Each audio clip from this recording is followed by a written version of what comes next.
এবার আপনাদের কাছে আমার বিনয়ের সাথে প্রশ্ন হইল, পৃথিবীর কোনো ডক্টর, পৃথিবীর কোনো গবেষক, পৃথিবীর মধ্যে এমন কেউ আছে কিনা বলেন যে মৃত্যুর যন্ত্রণা কমানোর মতো কোনো ট্যাবলেট কেউ আবিষ্কার করতে পারছে? মৃত্যুর যন্ত্রণা কমানোর মতো কোনো ট্যাবলেট আগে মনে ছিল, এখন নাই? আগে ছিল, এখন আছে? তাহলে এখনকার মানুষের মধ্যে হয়তো বা মাথায় একটু ব্রেন কম, আজকে থেকে 20-50 বছর পরে হয়তো বা এরকম কেউ এসে আবিষ্কার করতে পারবে? সম্ভব? আমার বাইরে এই জন্য বুঝানোর জন্য বলতেছি, খেয়াল করে শুনেন যে মৃত্যুর যন্ত্রণা কমানোর মতো কোনো ট্যাবলেট পৃথিবীর মধ্যে কোনো মানুষের বানানো সম্ভব না। তবে আল্লাহ তাআলা বলেন, রে তামাম পৃথিবীর মানুষেরা, আমি আল্লাহ তো তোরে বড় মায়া করে বানাইছি, আমি আল্লাহ তাআলা তোর জন্য এত সহজ রাস্তা দিয়েছি, তুই যদি জীবনের শেষ প্রান্তে এসেও যদি আমি আল্লাহর কাছে তওবা করো, আমি আল্লাহ তাআলা জীবনের সব গুনাহগুলো মাফ করে দেই। জোরে বলেন সুবহানাল্লাহ। আমার ভাইরা, আল্লাহ পাক রব্বুল আলামিন বলেন, এই মায়ার কারণে এত বড় মুসিবত, এত বড় যন্ত্রণা, এত কঠিন যন্ত্রণা থেকে মুক্তির জন্য আমি আল্লাহ তাআলা সহজ একটা ব্যবস্থা রেখেছি। সেই ব্যবস্থাটার নাম কি শুনবেন কিনা বলেন? আল্লাহ তাআলার নবী, বিশ্ব নবী রাহমাতুল লিল আলামিন, সাইয়্যিদুল মুরসালিন মুহাম্মাদুর রাসূলুল্লাহ সাল্লাল্লাহু আলাইহি ওয়াসাল্লাম ইরশাদ করেন যে যখন তোমাদের সামনে কারো মৃত্যুর অবস্থা শুরু হয়ে যায়, মতের একেবারে কাছাকাছি সময় হয়ে যায়, যদি বুঝতে পারো তাহলে তোমাদের ঘরে যে সন্তানগুলো আছে অথবা যে কোনো মাধ্যমে তুমি তোমার সন্তানদেরকে দিয়া কোরআনুল কারীম দিয়া বসা দাও, বান্দা মৃত্যুর যত যন্ত্রণা হোক না কেন, যদি ওই মাইয়িতের কাছে বসে বসে কোনো বান্দা সূরা ইয়াসিন পড়া শুরু করে দেই, যখন পরে ইয়াসিন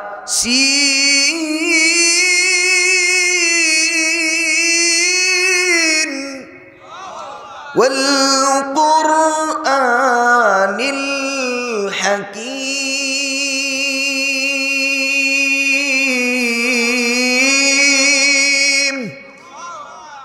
আল্লাহর হাবিব বিশ্বনবী রাহমাতুল লিল আলামিন বলেন, যখন মৃত্যুর যন্ত্রণা শুরু হয়ে যায়, তার কাছে যদি সূরা ইয়াসিন তিলাওয়াত করা হয়, আল্লাহ তাআলা সূরা ইয়াসিনের বরকতে আল্লাহ পাক রব্বুল আলামিন বান্দার মৃত্যুর যন্ত্রণাটা লাঘব করে দেয়। জোরে জোরে বলেন সুবহানাল্লাহ। এই জন্য আমার ভাইরা, যারা আমাদের ঘরে নেক সন্তান চায়, এমন সন্তান চায় যে সন্তানটা আমার অনুপস্থিতি আমার জন্য দোয়া করবে, যেই সন্তানটা আমি বেঁচে থাকা অবস্থায় আমার জন্য, আমি আব্বার জন্য চোখের শীতলতা হবে। আছে না এমন সন্তান? কোন কিনা? যে সন্তানের সুনামের কারণে বাপ মার সুনাম হয়, এলাকার সুনাম হয়, পুরা এই দেশের সুনাম হয়, এমন সন্তান এখনো আছে কিনা কোন? আবার এমনও সন্তান আছে কিনা বলেন, যে সন্তানের কারণে বাপ মার তো বদনামি হয়, এলাকারও বদনাম হয়, জেলারও বদনাম হয়, এমনকি দেশেরও পর্যন্ত বদনাম হয়, ঠিক কিনা কোন? এই জন্য যদি আমি আজকে আলোচনার শুরু থেকে আয়াত নিয়েছি, বাবা এবং মার খেদমত কি কি মাধ্যমে করা যাবে, মা বাবার বিষয়ে আলোচনা। এবার খেয়াল করে বুঝেন, শুধু সন্তানই আমার খেদমত করবে নাকি সন্তানের জন্য বাবা মার কিছু করণীয় আছে? জোরে কর না কেন? যদি আমি এমন সন্তান চাই যে সন্তানটা আমার চোখের শীতলতা হবে, যে সন্তানটা আমি আব্বার জন্য সুনামের হবে, যে সন্তানটা আমি মার জন্য গর্বের হবে, যে সন্তানটা বগুড়াবাসীর জন্য গর্বের হবে, যে সন্তানটা গোটা পৃথিবীর জন্য গর্বের হবে, তাহলে সন্তানের জন্য আব্বা আম্মার কিছু দায়িত্ব আছে। যেমন দায়িত্বগুলো আল্লাহ পাক রব্বুল আলামিন কিছু কথা কোরআনুল কারীমে উঠায় দিয়েছেন, আর কিছু কথা আল্লাহ তাআলা হযরত লুকমান হাকিম তার সন্তানকে লক্ষ্য করে যে আলোচনাগুলো করেছিলেন। وَإِذْ قَالَ لُقْمَانُ لِابْنِهِ وَهُوَ يَعِظُهُ يَا بُنَيَّ لَا تُشْرِكْ بِاللَّهِ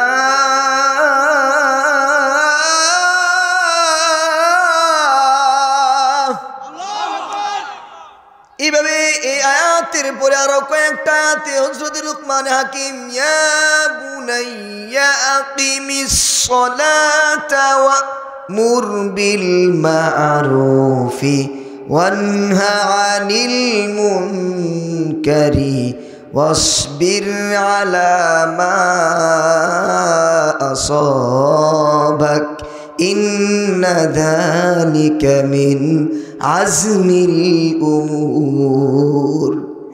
আরো কিছু আলোচনাগুলো হযরত লুকমান হাকিম সন্তানকে লক্ষ্য করে ইয়া বুনাইয়া, ও কলিজার টুকরা সন্তান আমার, সন্তানকে আদরও করতে হবে, শাসনও করতে হবে, সন্তানকে মায়া ভরা মোহব্বত করে আব্বা, সন্তান যেমন আব্বা বলে ডাক দিলে আপনার কলিজা ঠান্ডা হয়ে যায়, আপনিও যখন সন্তানকে বাচ্চাকে আব্বু বলে ডাক দিবেন আপনার সন্তানের কলিজাটাও শান্তি আর আরামে ভরে যাবে। বলেন সুবহানাল্লাহ। আমার ভাইরা বলতেছিলাম হযরত লুকমান হাকিম এই সুন্দর সুন্দর নসিহতগুলো সন্তানকে করেছেন। ও সন্তান, নামাজ পড়তে হবে, এই বিষয়গুলো করতে হবে, আল্লাহর সাথে শরীক করা যাবে না। আরো যে সকল বিষয়গুলো বিস্তারিত সূরা লুকমানের মধ্যে আলোচনা করেছেন, আল্লাহ তাআলার কাছে এই আলোচনাগুলো এত পছন্দ হয়েছে, আল্লাহ তাআলা এই আলোচনাগুলো পছন্দ করে হযরতে লুকমানের নামে কোরআনুল কারীমের মধ্যে পুরা একটা সূরা নাজিল করে দিয়েছেন। জোরে বলেন সুবহানাল্লাহ।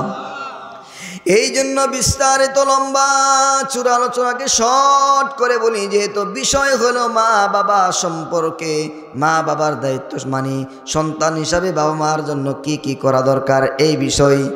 কিন্তু আমি যদি ভালো সন্তান চাই তাহলে আমাকে এই বিষয়গুলো আগে করতে হবে। এক নাম্বারের বিষয় হইল, ও পর্দার আড়ালের মা, ও ভাইরা, যুবক ভাইরা, বৃদ্ধ এবং যারা আছেন সবাইকে লক্ষ্য করে বলি, আমি নিজেকেও আমি যদি লক্ষ্য করে বলি, আমি যদি একজন আল্লাহওয়ালা সন্তান চাই, আমি যদি একজন নেক সন্তান চাই, তাহলে আমাকে যে বিষয়গুলো খেয়াল করতে হবে, এক নাম্বার হলো আমি বিবাহের আগ থেকেই নিজেকে নিরাপদ রাখতে হবে। কোন জিনিস থেকে নিরাপদ রাখতে হবে? অপরাধ জগৎ থেকে নিরাপদ রাখতে হবে।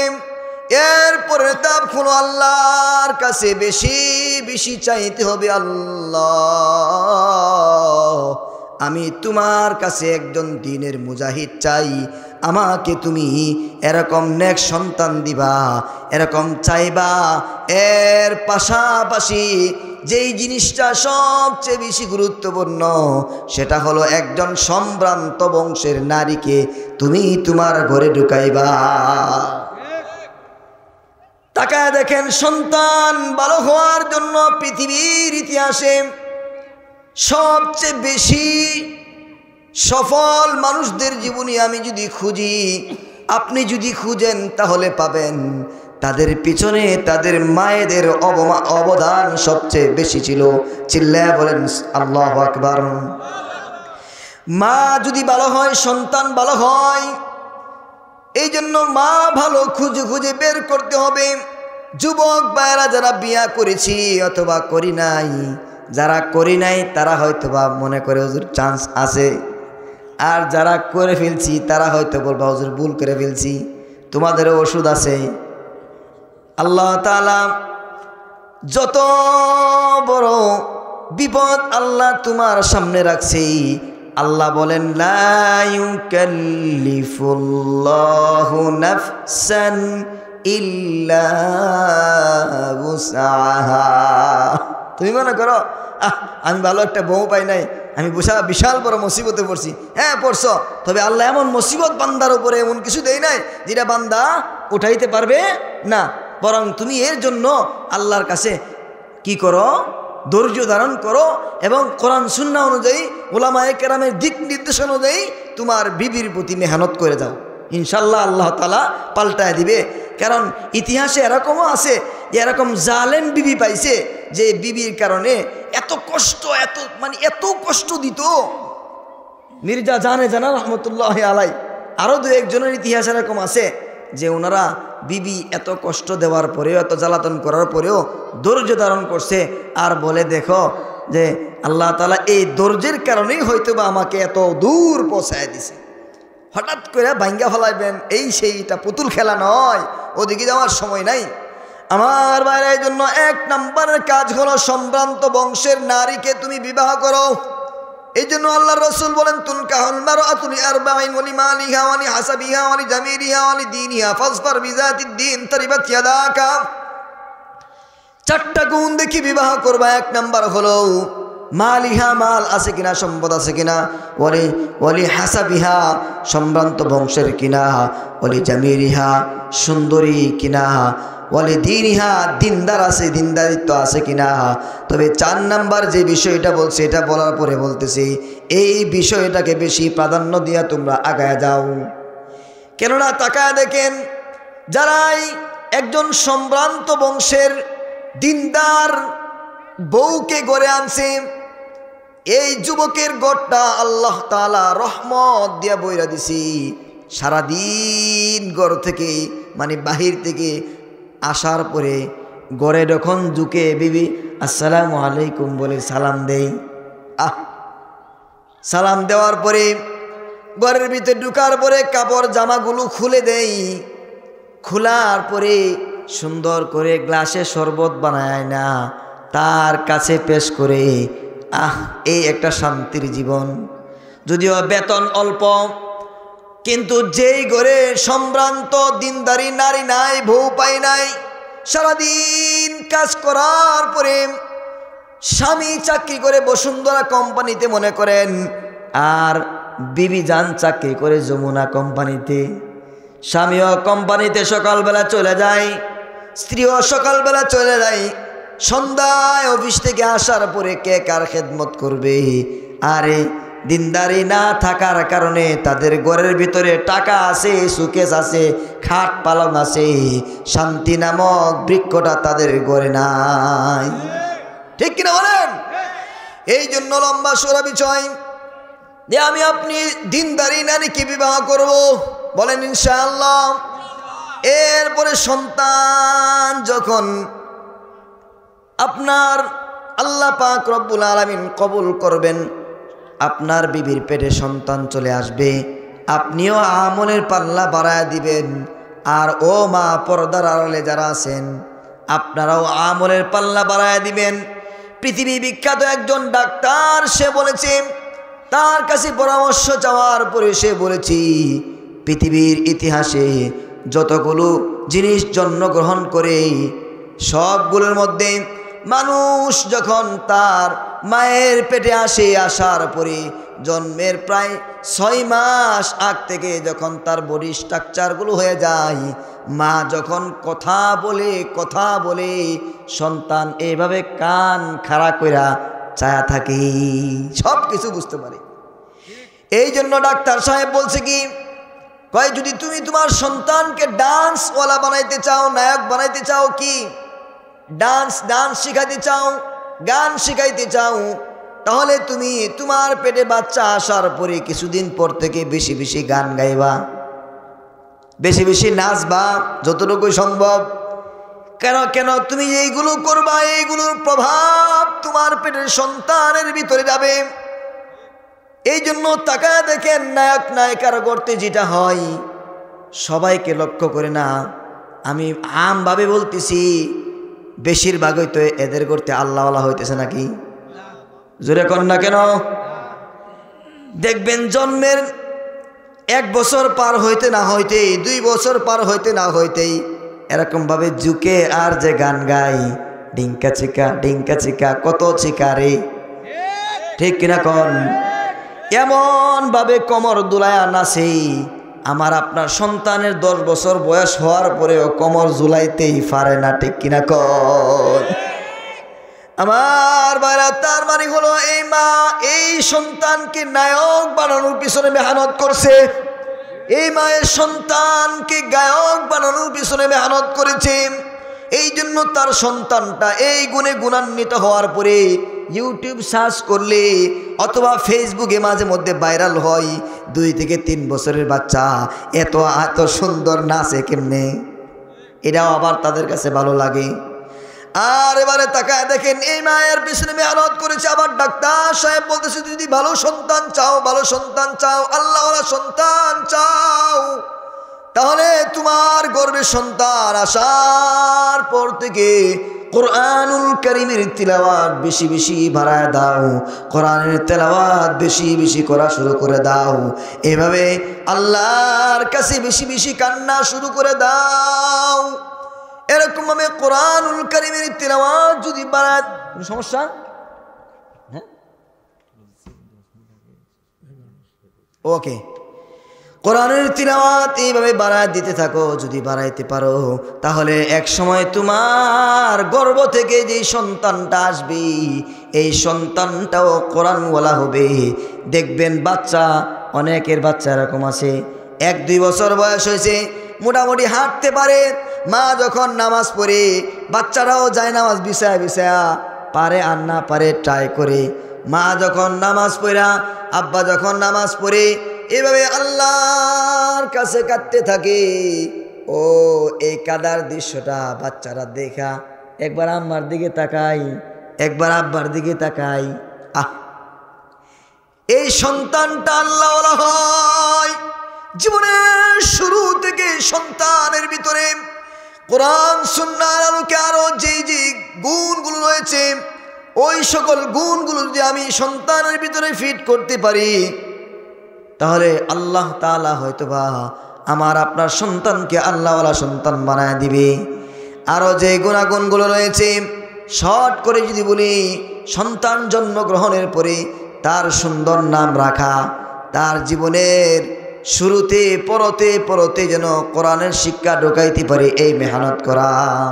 হ্যাঁ, যদি এইভাবে মেহনত করতে পারি তাহলে এমন একটা সময় আসবে যে আল্লাহ তাআলা কোরআন কারীমে বলেছেন, ওয়াকাদা রাব্বুকা আল্লা তা'বুদু ইল্লা ইয়াহু ওয়া বিল ওয়ালিদাইনি ইহসানা।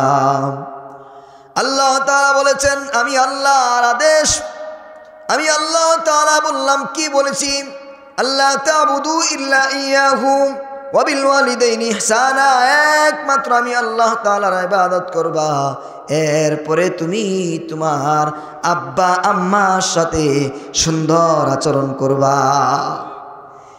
পৃথিবীর ইতিহাসে এমন একজনকেও পাওয়া যাবে না যে মার সাথে বেয়াদবি করেছে তার জীবন সুন্দর হয়েছে, বাবার সাথে বেয়াদবি করেছে তার জীবন সুন্দর হয়েছে।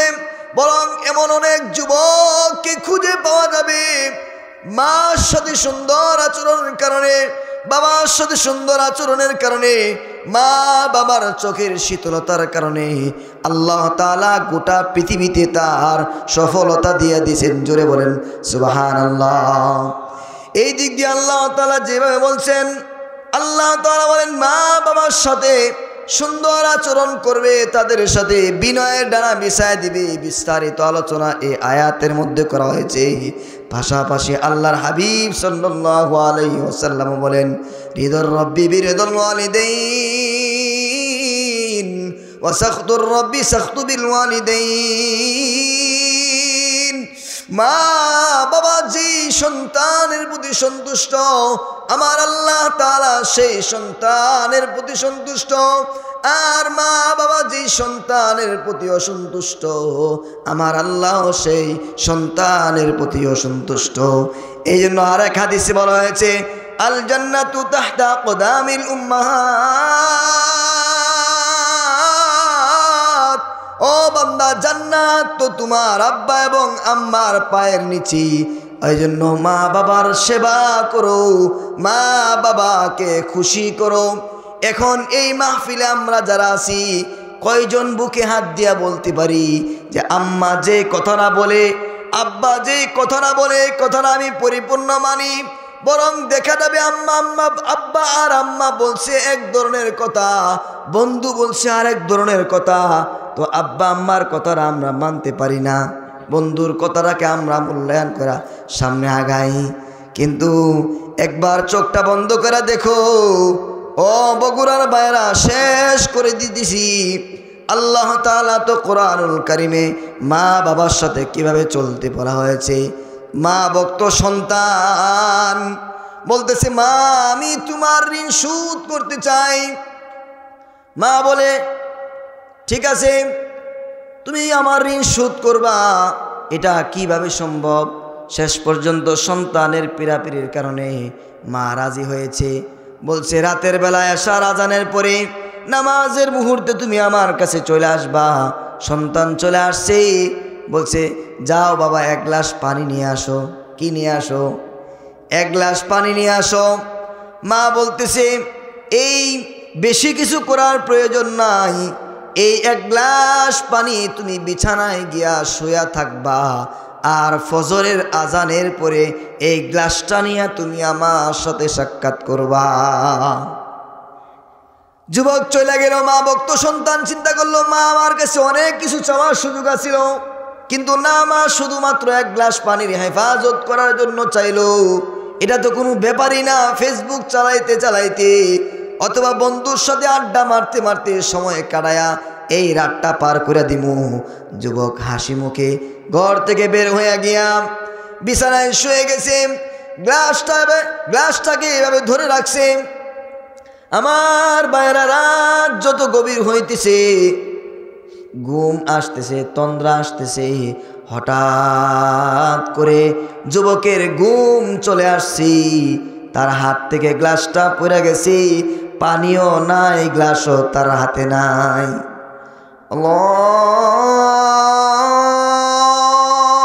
আল্লাহু আকবার, আল্লাহু আকবার। আসসালাতু খায়রুম মিনান নাওম।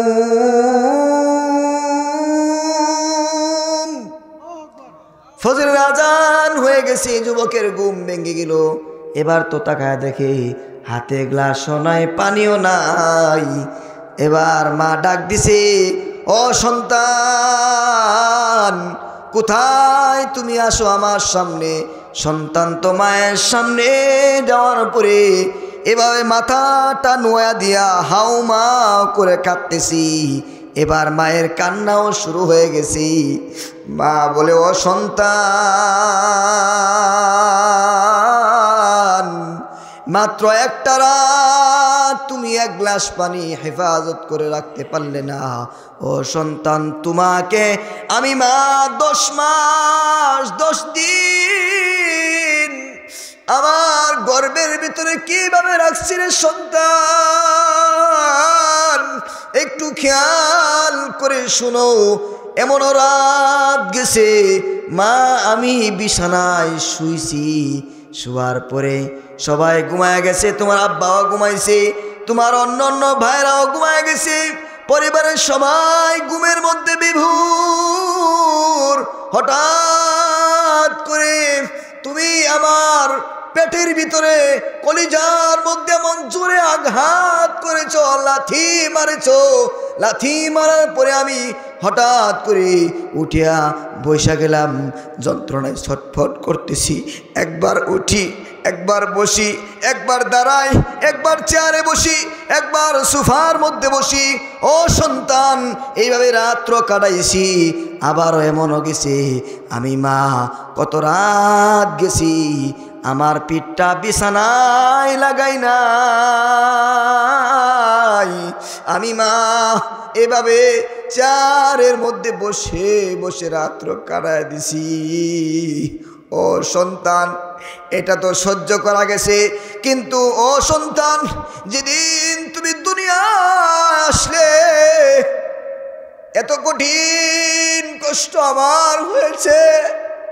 যারা বাবা হয়েছেন তারা হয়তোবা বুঝবেন, যখন সন্তান ভূমিষ্ঠ হয় এত কষ্ট হয়। ও আমার ভাইয়েরা বোনেরা, খেয়াল করে শুনেন। কার দেয় ঘরের মধ্যে কে আসো, দাও থাকলে দাও, দাও বডি থাকলে বডি দাও, আমাকে যা দাও আমাকে তোমরা শেষ করে ফেলো। এই যন্ত্রণা আমি সহ্য করতে পারতেছি না। হাউ মাউ করে কাঁদতে থাকে। ডাক্তার বলে একজন মানুষ তার জীবনে এই পরিমাণ ব্যথা সহ্য করতে পারে, ধরেন না 10 থেকে 20-30%। আর সন্তানকে দুনিয়াতে আনতে গিয়ে একজন মা এর চেয়ে লক্ষ কোটি কোটি গুণে বেশি ব্যথা সহ্য করে। এই জন্য আমার ভাইরা সন্তানের এই কঠিন যুদ্ধ সন্তানকে করে, মা যিনি দুনিয়াতে তোমাকে মানুষ করেছে, আমাকে মানুষ করেছে, আমাদের সবাইকে খেয়াল করি, কখনো জীবনের কোথাও মাকে কষ্ট দিব না, বলেন ইনশাআল্লাহ। এই খেয়াল করে আমাদেরকে আমাদের আব্বা আম্মার সেবা করে যদি আমরা চলতে পারি, তাহলে আল্লাহ তাআলা হয়তোবা আমাদেরকে মাফ করে দিবেন। এই জন্য আম্মাও যারা আছি, আব্বাও আমরা যারা আছি, আমাদের যে ছোটোখাটো কিছু দায়িত্বের কথা বললাম, আল্লাহ যেন আমাদের সবাইকে আমলের তৌফিক দান করেন, সকলে বলি আমিন।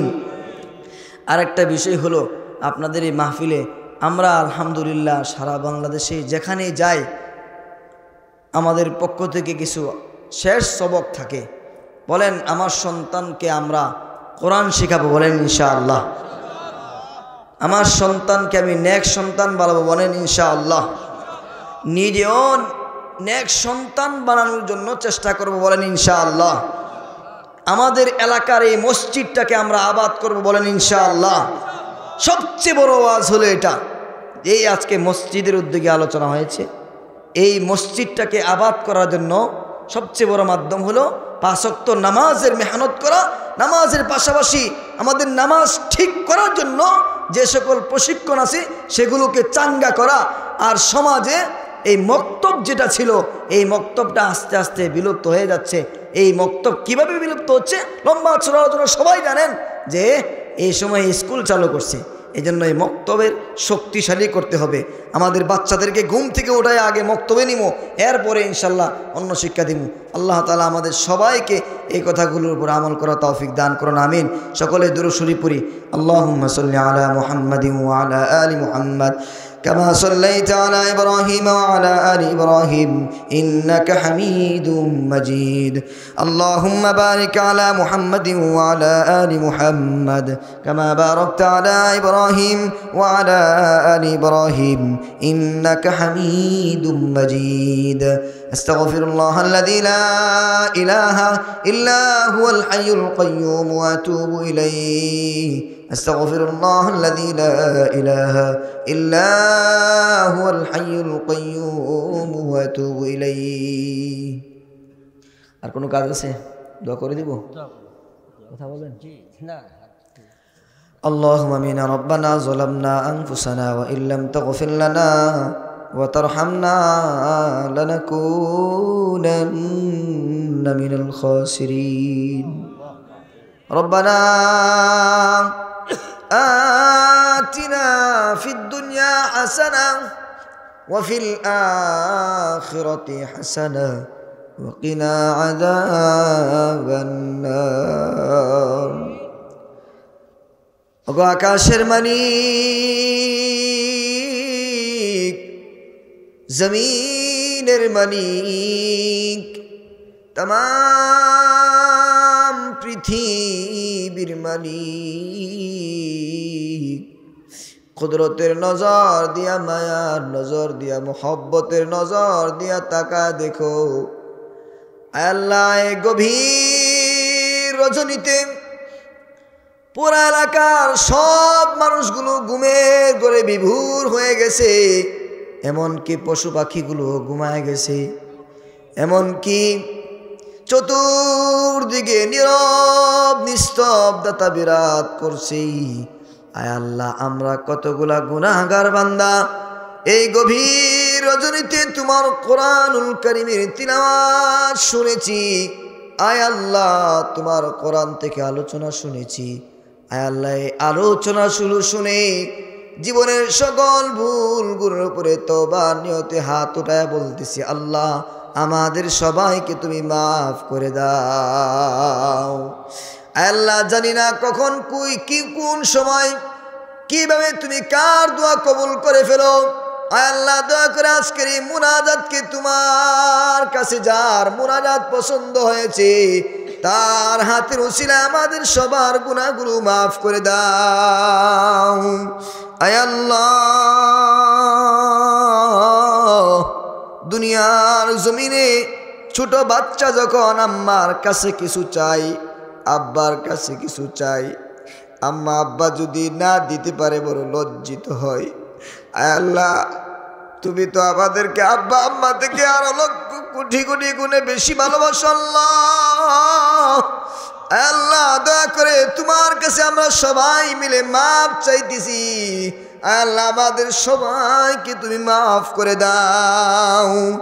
আল্লাহ, বিশেষ করে বগুড়ার এই মাহফিলে যে যুবক ভাইয়ের আয়োজন করেছেন, আল্লাহ সবাইকে কবুল করে নাও। মা বাবার জন্য আলোচনা হয়েছে, আয় আল্লাহ আমাদের জানি না কার জানি মা নাই, কার জানি গো বাবা নাই। কত যুবক মাহফিল শেষ করে বাড়িতে যাওয়ার সময়ে মাও হয়তো ঘরের দরজাটা খোলা রেখে বসে আছে, সন্তান বাড়িতে আসবে এখনো কেন আসে না। মা ভক্ত সন্তানটা বাড়িতে যাওয়ার সময় রাস্তা থেকে মায়ের জন্য ফল ফ্রুট অথবা ভালো নাস্তাটা কিনে নিয়া বাসায় যাওয়ার পরে মায়ের হাতে উঠায় যখন দেয়, মা এই নাস্তাটা হাতে নিয়া সন্তানের দিকে তাকায়া নেক দোয়া করে। কিন্তু দুঃখে আর আফসোসের বিষয় হলো, আজকে আমাদের যাদের মা না, আমাদের জানি না কার জানি বাবা নাই। আল্লাহ, আমাদের আব্বা আম্মা যাদেরকে তুমি নিয়ে গেছো, আয় আল্লাহ তাদের জন্য তুমি যে দোয়া শিখায় দিছো, আমরা সবাই মিলে দোয়া পড়েন, রব্বির হামহুমা কামা রব্বায়ানি সগীরা। আয় আল্লাহ, মাহফিল শেষে এই দোয়াটাই করি, যে আলোচনাগুলো করছি সবাইকে আমলের তৌফিক দান করে দাও। আল্লাহ, আমাদের আব্বা আম্মা ছোটকালে আমাদেরকে যেমন কষ্ট করে লালন পালন করেছে, তোমার কাছে দরখাস্ত আমাদের আব্বা আম্মাও যখন আসরের ময়দানে ফুলসিরাতে মিজানে যখন যেখানে বিপদের সম্মুখীন হয়ে যাইবে, আল্লাহ আয় আল্লাহ তুমি তো কোরআনে বলেছ তুমি তাদেরকে তোমার রহমতের কুলের মধ্যে উঠায় নিও। আল্লাহ আজকের এই মাহফিলকে কবুল করে নাও, যুবক ভাইদেরকে কবুল করে নাও, মসজিদকে কবুল করে নাও। এখন পর্যন্ত আমরা যারা ছিলাম আমাদের সবাইকে নিষ্পাপ হিসাবে বাড়িতে যাওয়ার তৌফিক দান করে দাও, কল্যাণের ফয়সালা করে দাও, অকল্যাণ দূর করে দাও। আমিন আমিন আমিন। واجعل آخر كلامنا عند الموت لا إله إلا الله محمد رسول الله صلى الله عليه وسلم. السلام عليكم. আলাইকুম আসসালাম ওয়া রাহমাতুল্লাহি